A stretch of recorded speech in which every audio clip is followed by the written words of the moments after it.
अमर कथा जब लगे सुनाने गौरा को त्रिपुरारी। उससे पहले एक शर्त है मेरी।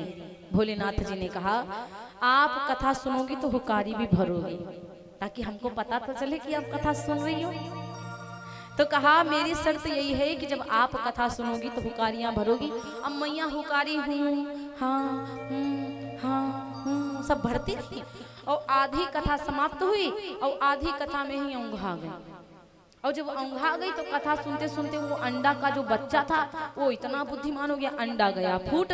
और तोता ने सोचा इतनी बढ़िया कथा बाबा सुना रहे और अगर हुकारी मैया भरना बंद कर दे तो कथा बाबा बंद कर देंगे सुनाना, तो क्यों ना माता की जगह हम हुकारी भरे। और तोता आया हाँ। अब भोलेनाथ आंखें बंद कर कथा सुना, तोता सुन रहा, मैया सो रही। अमरनाथ पर महादेव जी बैठे आसन मारी और अमर कथा जब लगे सुनाने गौरा को त्रिपुरारी। उमा के तो पड़ गए सोता हुंकरा दे रया तोता। उमा के तो पड़ गए सोता हुंकरा दे रया तोता। अमरनाथ पर महादेव जी बैठे आसन मार।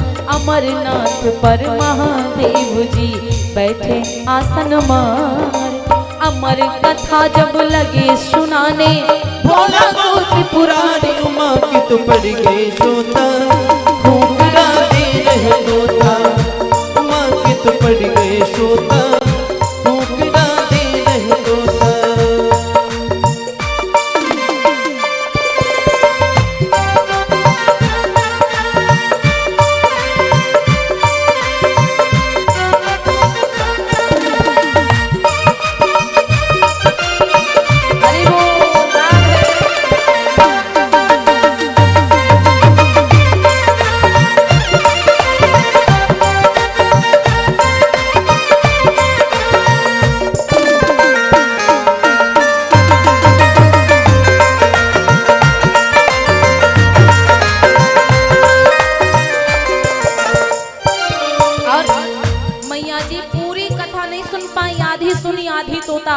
पूरी कथा तोता सुनता। कथा पूरी हो गई, बाबा जी आंखों को खोले। मैया से कहा देवी कथा पूरी हो गई, अब मगन ना हो।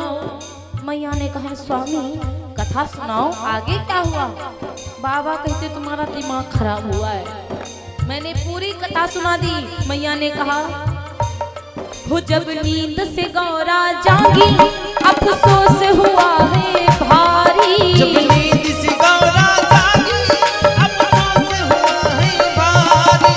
हाथ जोड़ कर बोली प्रभु लग गई आंख हमारी।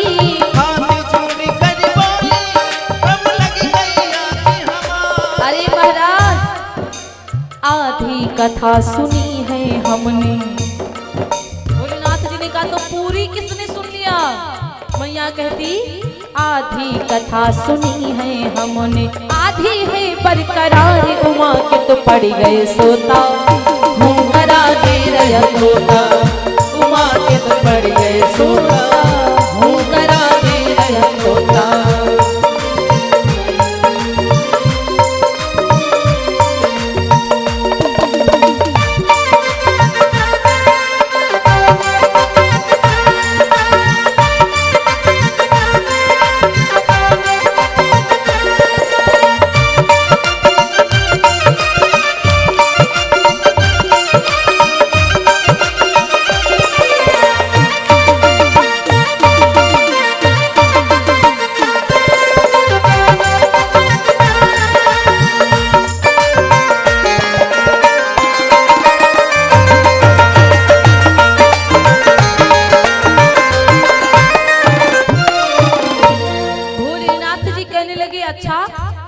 सो गई थी। हाँ तो फिर कथा किसने सुनी है।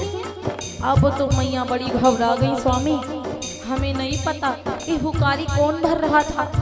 अब भोले बाबा को गुस्सा आया, फिर कहने लगे शंकर जी ये कथा सुनी है जिसने जिंदा ना छोड़ूंगा, ये दिया हो करा जिसने जिंदा ना छोड़ूंगा, ये दिया हो करा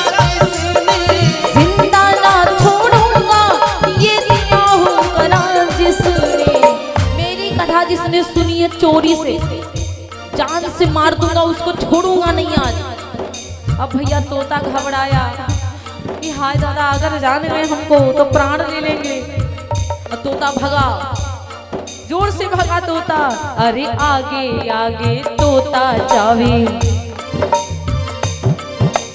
आगे आगे तोता जावे, पीछे से त्रिपुरारी उमा के तो पड़ गए सोता, घूंघरा दे रहा तोता, उमा के तो पड़ गए सोता, घूंघरा दे रहा तोता।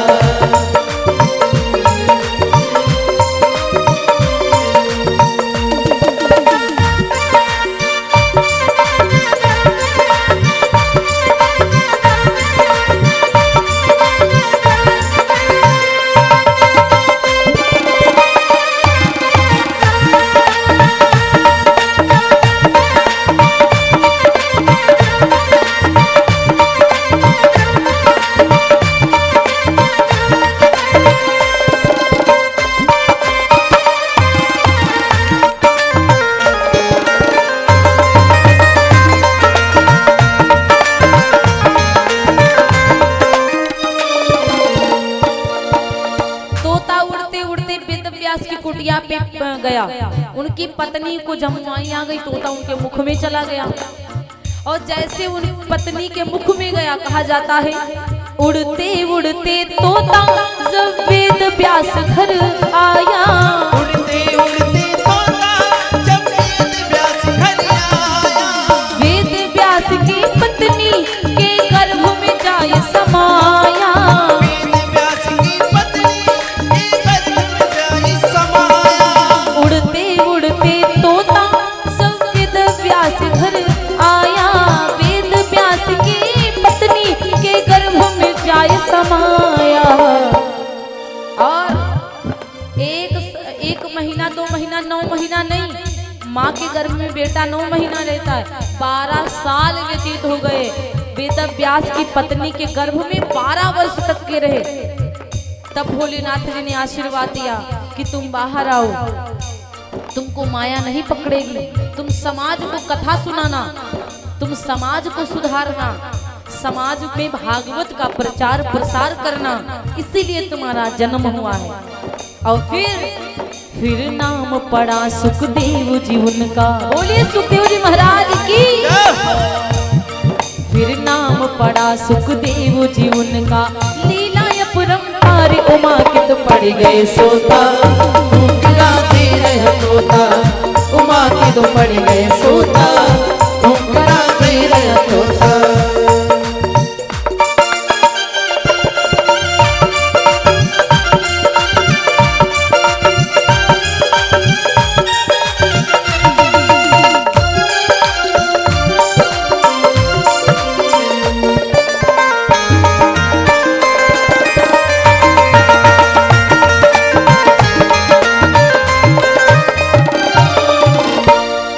भोले उमापति महादेव की जय। अब बताओ 12 वर्ष बाद भगवान 12 साल बाद सुखदेव जी का जन्म हुआ।